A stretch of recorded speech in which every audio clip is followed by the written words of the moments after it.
तेरा धन्यवाद। आत्मा वही है, व्यक्ति वही है, लेकिन विचार दर्शन में और समय में बदलाव आ गया। इसलिए वेद क्या कहता है? कहता है कि आप बस अपने जो अच्छे गुण हैं, हमें अपनी निराशा का ध्यान नहीं करना है। मेरे कहने का भाव ये था, अपनी निराशा का ध्यान नहीं करना है, हमें अपनी आशा का ध्यान करना है। जो जीवन में श्रेष्ठ है, जो जीवन में हमें पूर्ण बना सकता है, उसका ध्यान करना है। हम क्या सोचने लगते हैं?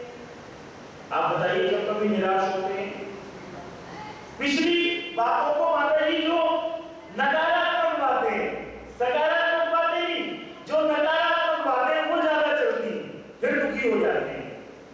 अरे ऐसे हुआ था, अब फिर वही हो रहा है, तब ऐसे घटनाक्रम घटा था, फिर वही घटता है। लेकिन आइए आपको इससे आगे ले चलते हैं।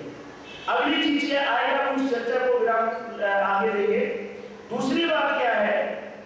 कहते हैं आप अपने अंदर जो कमी महसूस करते हैं, जो न्यूनता महसूस करते हैं, कहते हैं वो प्राकृतिक है, वो नेचुरल है, वो है आपका निज रूप नहीं है।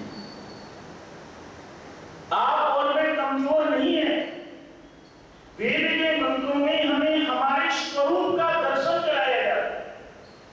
जिसने अपने स्वरूप का दर्शन कर लिया, वो देख लीजिए राम से श्री राम बन गए। जिसने अपने स्वरूप का दर्शन कर लिया, मूल संघर्ष को दयानंद बन गए।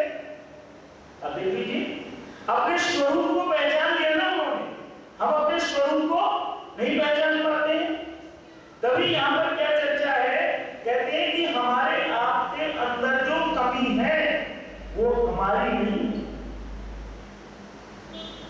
वो वातावरण के द्वारा निर्मित है, प्राकृतिक है। और अगली चीज क्या है?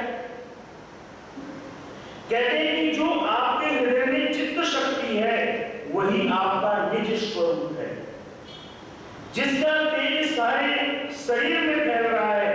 और कहते हैं वह जो आत्मा है वह बड़ी दिव्य है, वह बड़ी अद्भुत है।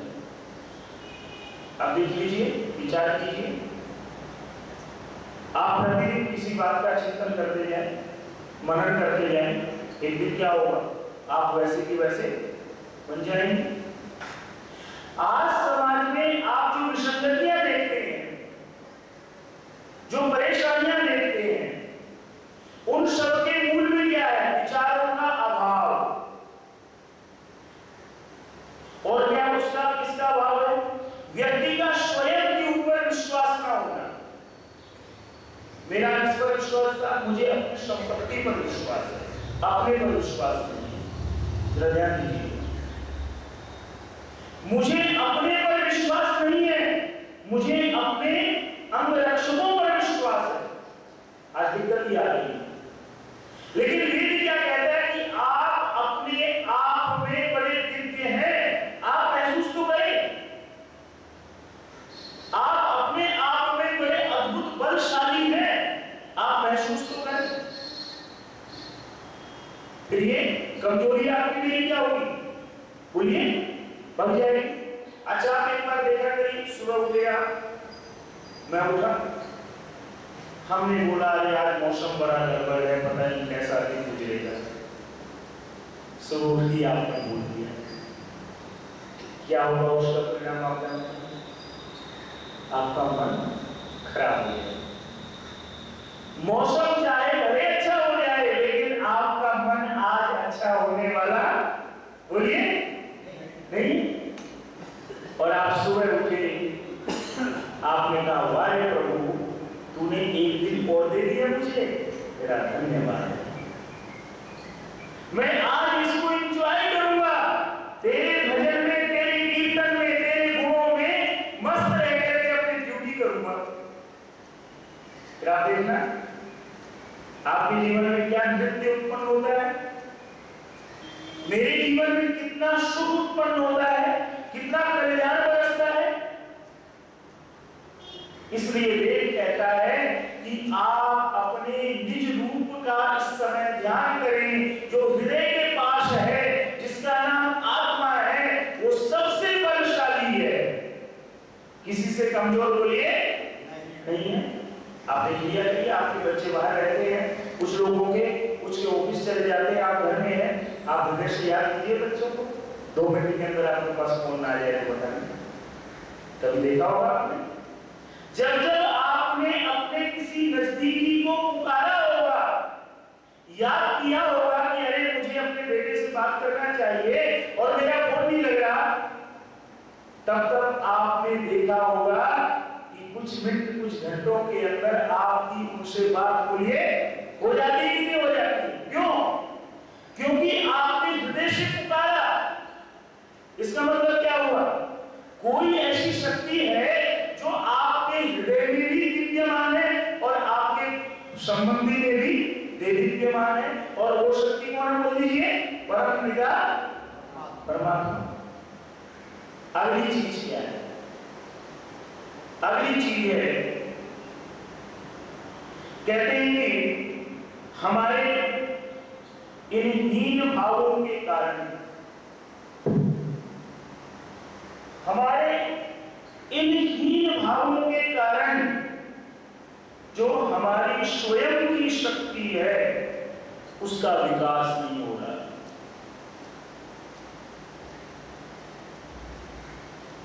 मैं एक छोटी सी बात आपको बताना चाहूंगा, जरा विचार करना, उसको प्लीज गलत मत लेना। आपने ये घटना सुनी थी कि युवराज सिंह को कैंसर हो गया, आप सभी ने पढ़ा था, जो क्रिकेट का प्लेयर है। आप कहेंगे यहाँ उसका क्या मतलब है, लेकिन एक मिनट के लिए जरा पूरी बात आप समझिए। क्या हो गया उसको? बोल दीजिए, कैंसर हो गया। और उसने कहां से प्रेरणा ली? एक खिलाड़ी है अमेरिकन, लांस आर्मस्ट्रांग, याद होगा आपको, अगर कुछ नाम गलत बोल रहा हूं, नहीं वो तो अलग है। आर्मस्ट्रांग करके खिलाड़ी है जिसको भी वहां की संस्था ने बैन भी लगा दिया, आप तो अखबार में पढ़ते रहते हैं। उसने उससे प्रेरणा ली, कैसे ली? कि उस व्यक्ति का कैंसर लास्ट स्टेज का घोषित हो गया और फिर भी उसने अपने आत्मिक बल से उस कैंसर को पराजित नहीं किया। अमेरिका की सबसे कठिन दौड़ को भी चैंपियन बनाया, उसको उसने अपना प्रेरणा स्रोत बनाया। अब आप देख लीजिए, वो तो वेदों को नहीं मानता, युवराज सिंह तो वेदों को नहीं मानता, लेकिन उन्होंने अपने आप पर विश्वास बोल दीजिए बनाए रखा। फिर आप मुझे छोटी सी बात बताइए, क्या आप और हम जो वेदों को मानने वाले हैं, क्या हमें अपने ऊपर विश्वास नहीं होना चाहिए? बोल दीजिए, उनसे ज्यादा होना चाहिए, हमें डरना नहीं चाहिए। हमारे यहाँ की समस्या क्या है? डर जाते हैं, जा रहे हैं साहब सड़क पे, बुजुर्ग हो गए हैं, कोई रिक्शे वाला ही टक्कर ना मार। क्यों भाई? ठीक है, आपने जीवन देखा है, हम जैसे बच्चों को पढ़ाया है, हम जैसे लोगों को बड़ा किया है, लेकिन आप लोगों की प्रेरणा से मेरे जैसे लाखों बच्चे आपने पैदा कर दिए, बड़े कर दिए, उनको बढ़ा दिया, उनको आत्मविश्वास दे दिया, लेकिन आज आप क्यों अपना आत्मविश्वास खो रहे हैं साहब? आप भी खुशी आत्मविश्वास को बनाए रखे ना भाई, जो आत्मविश्वास आपने बाबूजी हम लोगों में दिया। वे यही कहता है कि जब हम हीन भावना से ग्रस्त हो जाते हैं तो जो हमारी नेचुरल शक्ति है, जो अंदर की शक्ति है, वो कहीं बिखर जाती है, गुम हो जाती है। अब अगली बात क्या कहते हैं, जरा शब्दों पे गौर करना और इन 3 शब्दों को आज पूरे दिन चिंतन करना है। तो अभी घड़ी मत देखो, बहुत समय है। इन 3 शब्दों का चिंतन करना मैं तो बहुत बार करता हूं, पढ़ता हूं, तब तो जरूर करता हूं, ईमानदारी की बात है, बाद में क्या भूल। क्या है? कहते हैं अपने हृदय में अमर्याद भक्ति जगाइए, सीमाओं के परे जाकर के अपने हृदय में भक्ति को प्रज्वलित कीजिए। मर्यादा के परे, सीमाओं के परे अमर्याद होता है। और दूसरा शब्द अमर्याद मित्रता कीजिए, सीमाओं के परे जाकर के मित्रता कीजिए, सब बंधनों से दूर जाकर के मित्रता कीजिए, सारी फाउंडेशन से परे मित्रता हो हमारे और प्रभु की। और तीसरी चीज क्या है? अमर्याद प्रेम बढ़ाइए। अब जरा ध्यान दीजिए, स्वामी दयानंद जी का उदाहरण सबसे पहले देना चाहूंगा। लोग कहते हैं कि हम अलग हैं। मैं कहता हूं कि गुरु नानक, कबीर, स्वामी दयानंद, तुलसी, मीरा, इन सब का मकसद एक था, अपने प्रभु से मिलना। मार्ग अलग थे लेकिन भावनाएं सबकी बोल लीजिए एक ही।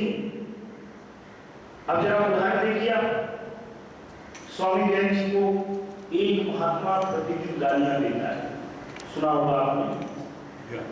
एक महात्मा प्रतिदिन उनको गालियां देता है, अब शब्द बोलता है, बहुत उल्टा सीधा बोलता है, लेकिन गुरुवर दयानंद को रत्ती भर भी असर नहीं होता।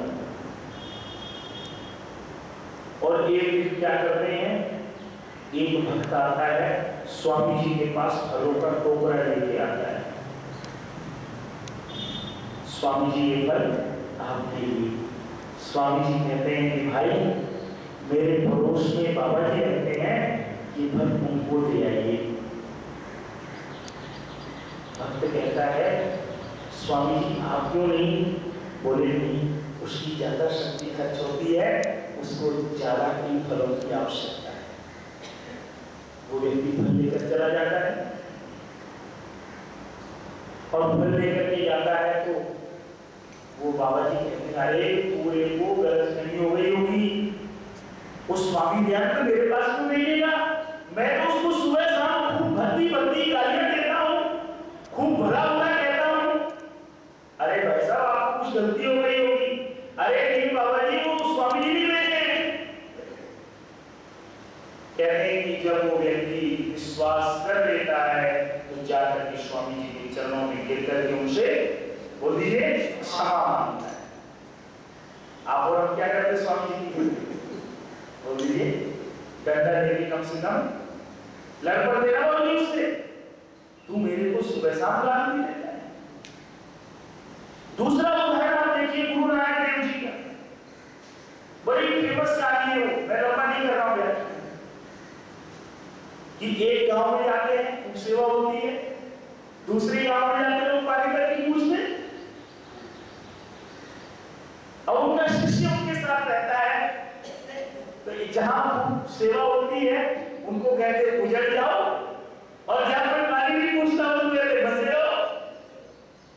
शिष्य कहता है, गुरुजी नानक देव जी एक बात बताइए, जिन लोगों ने आपकी इतनी सेवा करी उनको आपने गुजरने का आशीर्वाद दिया, जिन लोगों ने आपको पानी तक नहीं पूछा उनको आपने बसे रहने का आशीर्वाद दिया। गुरु नानक देव जी आप सब जानते हैं क्या कहते हैं? अरे बरदाना, जिन लोगों ने मुझे सेवा करी वो बहुत अच्छे हैं, अगर वो बिखर जाएंगे तो समाज में अच्छाइयां फैल जाएंगी, और अगर ये बुरे फैल जाएंगे तो समाज में बुराइयां फैल जाएंगी। भाव देखिए, चाहे वो कबीर है, चाहे वो मीरा है, चाहे वो प्रहलाद है। प्रहलाद यही तो कहता है ना, आप परमात्मा बोलिए नहीं हो सकते, परमात्मा तो और कोई है, आप परमात्मा नहीं हो सकते। आप मुझे बताइए कि स्वामी दयानंद कहां से हो गए? लेकिन लोग बात क्या मानने को तैयार नहीं है। अरे जो दर्शन स्वामी दयानंद जी ने दिया, वो दर्शन सृष्टि के प्रारंभ में ऋषियों ने, मुनियों ने यथातथ्य हम लोगों को पहुंचाने का प्रयास किया। इसलिए कहते हैं कि अगली चीज, तीन चीजों में अमर्याद भक्ति, अमर्याद मित्रता, अमर्याद प्रेम बढ़ाई, जैसे इन लोगों ने बढ़ाया। आप ऋषि दयानंद जी को आप जानते हैं, समाधि लगाते थे ना स्वामी दयानंद जी, और समाधि लगाते थे। आप सोचिए प्रभु से कितने नजदीक थे, बताइए, थे ना नजदीक? लेकिन कभी आपने स्वामी कि प्रभु जी आज मुझे भोजन नहीं मिला, कैसे भोजन दिलवा दो। और आप जीवन चरित्र पढ़ लीजिए, स्वामी दयानंद जी 3 दिनों तक भूखे प्यासे 4 दिनों तक रहते थे, लेकिन कभी उस प्रभु को गिला नहीं किया।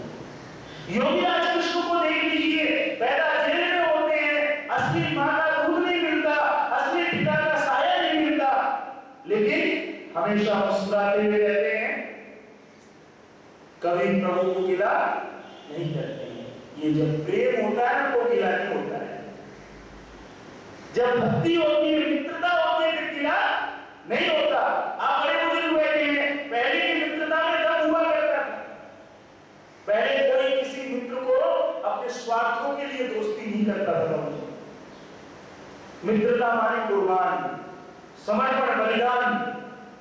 आपने देखा होगा कि 2 दोस्त जा रहे हैं, सगे दोस्त हैं, अगर किसी ने दूसरे को बोला तो पहले वाला आगे आ जाता, भाई तू पहले मेरे से बात कर, फिर से बात कर। ये जब इस प्रकार के भाव जग जाएंगे हृदय में, तो फिर हमारा बोलिए डर भी दूर हो जाएगा और हम उस प्रभु के अनन्य उपासक बन जाएंगे। आगे चीज क्या है? कहते हैं कि अपने आप को हम कभी हीन और पतित ना समझें, बुरा ना समझें। क्यों? मैं छोटे से उदाहरण से अपनी बात को कहता हूं। आप मान लीजिए सरोवर में गए,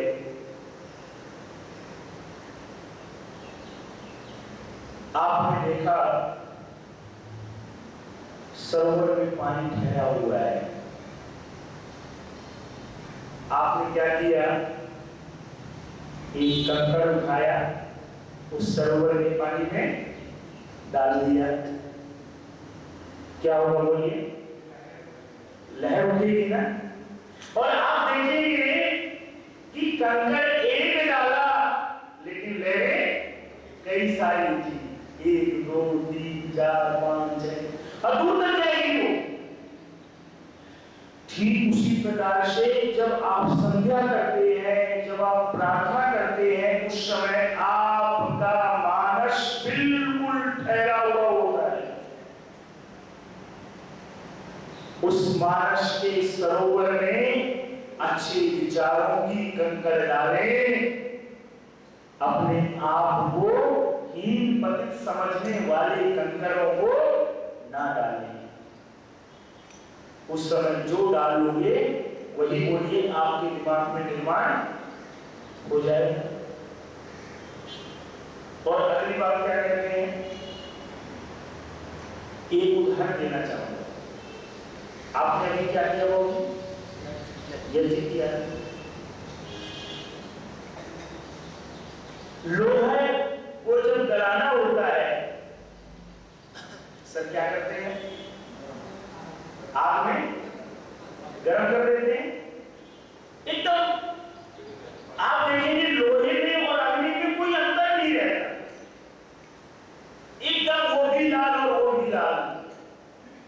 ठीक उसी प्रकार से जब हृदय में परमात्मा रूपी अग्नि प्रज्वलित हो जाएगी, तो ये लोहा रूपी मनुष्य बोलिए क्या हो जाएगा? प्रज्वलित हो जाएगा। और जब ये प्रज्वलित हो जाएगा तो मेरी आपके अंदर का बुरा समाप्त हो जाएगा और जगेगा तो क्या जगेगा? केवल प्रकाश जगेगा। अगली बात और क्या है? और ये 5 मिनट और। अगली बात बड़ी सुंदर है। कहते हैं कि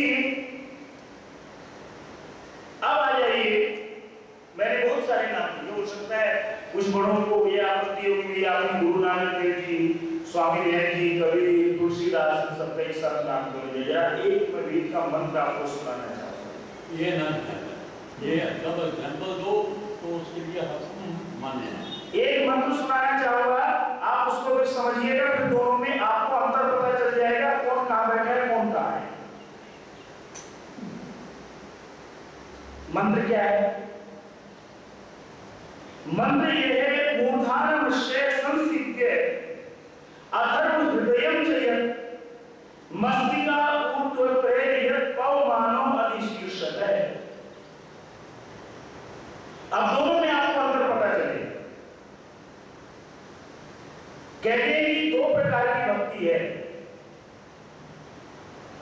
और दो प्रकार की बातें जरा उनको समझा तो फिर आपको ये मंत्र स्पष्ट करूं।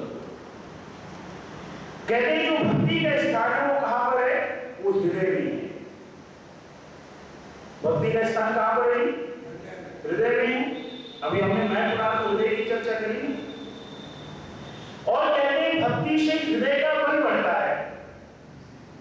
आप जब कभी संध्या करते हैं, प्रभु का नाम लेते हैं, तो क्या होता बताइए? आपके हृदय का बल बढ़ता है कि नहीं बढ़ता है? उत्साह बढ़ता है। उत्साह बढ़ता है। और कहते हैं भक्ति से विविध शक्तियों का विकास होता है। तब मेरे आपके अंदर पता चलेगा कि ये कमजोरी है, इसको दूर करना है, जैसे मैंने चर्चा करी। और अगली बात क्या आती है? अब कहते हैं दो बातें। कहते हैं यदि भक्ति में अनियमितता हो तो इससे अंधविश्वास बढ़ता है।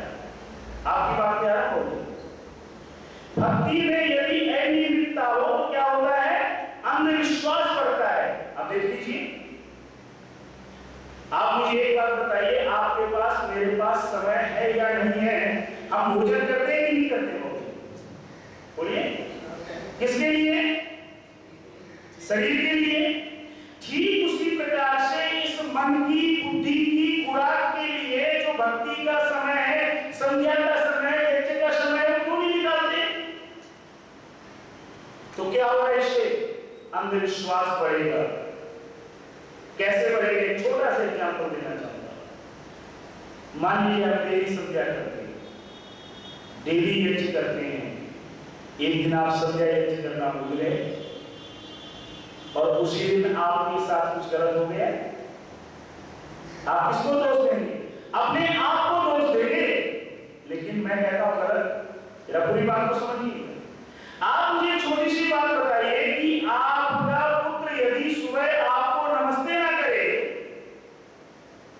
रोज चरण छूता है, लेकिन एक दिन उसने आपके चरण नहीं छुए तो क्या आप उसको बददुआ देंगे? बोलिए, क्यों नहीं देंगे ना? ठीक उसी प्रकार से अगर आज मुझे प्रातःकाल प्रभु का स्मरण करने का वक्त नहीं मिला तो प्रभु ने तो मेरा कुछ नहीं बिगाड़ा। बोलिए, प्रभु ने तो ऐसा मेरा कुछ नहीं बिगाड़ा। लेकिन हुआ क्या? आज कुछ संयोग ऐसा था कि कुछ होना था, वो हो गया। मैंने किससे जोड़ दिया उसको? अपनी संध्या और यज्ञ से जोड़ दिया। इसलिए कहते हैं कि जो भक्ति में नियमितता ना हो उससे अंधविश्वास बढ़ता है। बात समझिए। और दूसरी बात क्या है? जो मंत्र क्या है? मंत्र ये कहता है, मंत्र ये कहता है कि बुद्धि को, मस्तिष्क को और तर्क को, बात समझिए, अपने तर्कों को, अपनी बुद्धि को, दोनों को मिला करके भक्ति करो। स्वामी देव जी ने और इन लोगों ने यही मंत्र जो बाकी नाम दिए मैंने, स्वामी देव जी ने तर्क के द्वारा प्रमाणित किया, पहले सिद्ध किया कि कौन से परमात्मा की मुझे उपासना करनी है। उन्होंने वो मार्ग अपनाया। लेकिन उन लोगों ने क्या किया? केवल भक्ति पर चले गए। बस ये अंतर है। और बात पूरी सुन लिया करिए, क्या उनका उद्देश्य? वास्तविकता ये है, कहते हैं जब हम इन तर्कों से परे चले जाते हैं और बुद्धि युक्त प्रार्थना करते हैं तो निश्चित रूप से उसमें क्या होता है? वो ज्ञान युक्त मार्ग होता है, उसमें अंधविश्वास बोलिए नहीं होता। और दूसरी बात और भी कह देता हूं, जो लोग केवल तर्क करते हैं वो फिर नास्तिक हो जाते हैं। जो लोग केवल तर्क करते हैं वो नास्तिक हो जाते हैं। और इसके छोटा सा उदाहरण देना चाहूंगा, अपनी परंपरा की बात रखूंगा इस मंच से, और बात करनी होती होगी बहुत मंच है, वहां चले जाएंगे। स्वामी देव जी और स्वामी श्रद्धा जी का मिलन आपको ध्यान होगा बरेली में, मुंशी राम के रूप में। मुंशी राम जी ने क्या कहा? स्वामी जी, आपने मेरे सारे तर्कों का उत्तर तो दे दिया, लेकिन मुझे भगवान पर विश्वास बोलिए नहीं जमा पाए। स्वामी देव जी का उत्तर सुनिए क्या कहते हुए, अरे मुंशी राम, मैंने तेरे को कब बोला